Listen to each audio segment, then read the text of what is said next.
ජනවාරි මාස 7 වන දින කාලගුණ අනාවැකිය. දිවයිනට ගිනිකොන දෙසින් බෙන්ගාල බොක්ක මුහුදු ප්‍රදේශයේ ස්ථාපිතව පැවති අඩු පීඩන කලාපය ඉදිරි පැය 24 තුලදී පීඩන අවපාතයක් දක්වා වර්ධනය විය හැක.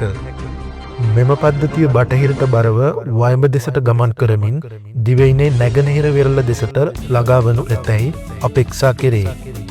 මෙම පද්ධතියේ බලපෑම හේතුවෙන් ජනවාරි 8 සිට දිවයිනේ විශේෂයෙන් උතුරු මැද නැගෙනහිර ඌව සහ මධ්‍යම පළාත්වල වැසි තත්ත්වයේ වර්ධනයක් බලාපොරොත්තු වේ. ඌව පළාතේ මඩකලපුව අම්පාර පොළොන්නරුව සහ මාතලේ දිස්ත්‍රික්කවලත් විටින් විට වැසි ඇතිවේ. මෙම ප්‍රදේශවල ඇතැම් ස්ථානවල මිලිමීටර 50ට වැඩි තරමක තද වැසි ඇතිවිය හැක. උතුරු පළාතේ අනුරාධපුර සහ ත්‍රිකුණාමල දිස්ත්‍රික්කවලටත් වැසිවාර කිහිපයක් ඇතිවිය හැක. සෙසු ප්‍රදේශවල පස්වරු එකෙන් පමණ පසුව තැනින් තැන වැසි හෝ ගිගුරුම් සහිත වැසි ඇතිවිය හැක. මධ්‍යම කඳුකරයේ නැගෙනහිර බෑවුම් ප්‍රදේශවලත් උතුරු මැද වයඹ සහ නැගෙනහිර පළාත්වලත් හම්බන්තොට ගම්පහ කොළඹ සහ මොනරාගල දිස්ත්‍රික්කවලත් විටින් විට හමන පැයට කිලෝමීටර් 50ක පමණ තද සුළං ඇතිවිය හැක. කන්කසන්තුරේ සිට තිරුකුණාමලය සහ පොතුවිල් හරහා මාතර දක්වා වූ වෙල්ලට ඔබ්බෙන්වන මුහුදු ප්‍රදේශවල තැනින් තැන වැසි ඇතිවේ. දිවයින වටා වන සෙසු මුහුදු ප්‍රදේශවල සවස් කාලයේදී හෝ රාත්‍රී කාලයේදී තැනින් තැන වැසි හෝ ගිගුරුම් සහිත වැසි ඇතිවිය හැක.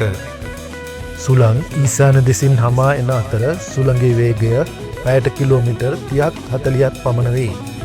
බේරුවල සිට කොළඹ, පුත්තලම, කන්කසන්තුරය, තිරුකුණාමලය සහ පොතුවිල් හරහා මාතර දක්වා වෙරළට ඔබ්බෙන් වන මුහුදු ප්‍රදේශවල සුළඟේ වේගය විටින් විට පැයට කිලෝමීටර් 50ක් 60ක් දක්වා ඉහළ යා හැක. බේරුවල සිට කොළඹ, පුත්තලම, කන්කසන්තුරය, තිරුකුණාමලය සහ පොතුවිල් හරහා මාතර දක්වා වූ වෙරළට ඔබ්බෙන් වන මුහුදු ප්‍රදේශ විටින් විට රළු වේ. දිවයින වටා වන සෙසු මුහුදු ප්‍රදේශ මද වශයෙන් රළු විය හැක. කන්කසන්තුරේ සිට තිරුකුණාමලය හරහා පොතුවිල් දක්වා වෙරළට ඔබ්බෙන් වන මුහුදු ප්‍රදේශවල මුහුදු රළ උස මීටර් 2.5 3ක් පමණ දක්වා ඉහළ යාමේ හැකියාවක් පවතී. මේ සම්බන්ධයෙන් කාලගුණ විද්‍යා දෙපාර්තමේන්තුව විසින් නිකුත් කරනු ලබන අනාවැකි සහ නිවේදනය පිළිබඳව දීවර සහ නාවික ප්‍රජාව අවධානයෙන් පසුවන ලෙස ඉල්ලා සිටින අතර ගිගුරුම් සහිත වැසි සමග ඇතිවිය හැකි තාවකාලික තද සුළං වලින් සහ අකුණු මගින් සිදුවන අනතුරු අවම කර ගැනීමට අවශ්‍ය පියවර ගන්නා ලෙස ජනතාවගෙන් කාරුණිකව ඉල්ලා සිටිනු ලැබේ.